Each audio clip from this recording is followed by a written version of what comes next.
আরেকটি নতুন পর্বের সাথে আপনাদের সবাইকে স্বাগত। আজকে আমি একটি নতুন রেসিপি নিয়ে চলে এসেছি, পাস্তা।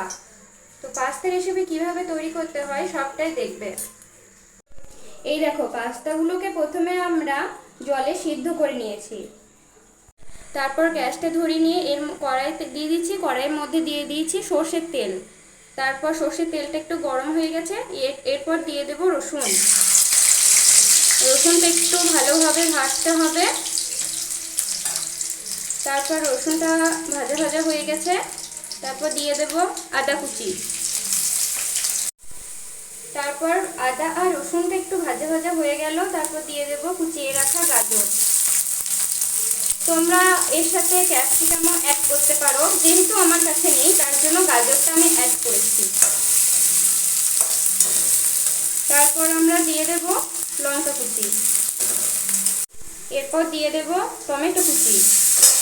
একটু ভালোভাবে ভাজতে হবে টমেটোটা আর গাজরটা। এরপর আমরা অ্যাড করে দেব পেঁয়াজ কুচি। পেঁয়াজের পরিমাণটা আমি একটু বেশি দিয়েছি। তারপর আবারও ভালোভাবে নেড়ে নিতে হবে। তারপর এতে অ্যাড করে দেব পরিমাণ মতন লবণ।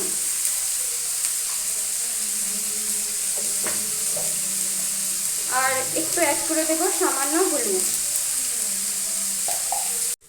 এরপর পেঁয়াজ, গাজর আর রসুনগুলো ভালোভাবে ভাজা হয়ে গেছে। তারপর অ্যাড করে দেব পাস্তা, সিদ্ধ করে রাখা পাস্তা। তারপর ভালোভাবে নেড়ে নিচ্ছি। আর এখানে মশলা আমি ব্যবহার করব একটু জিরে গুঁড়ো আর চিকেন কারি মশলা। তারপর অ্যাড করে দেব পরিমাণ মতন চিলি সস।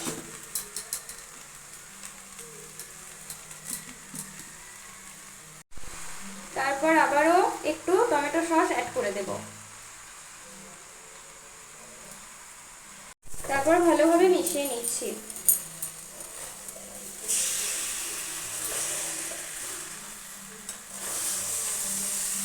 খুব সুন্দর সেন্ট বেরিয়েছে।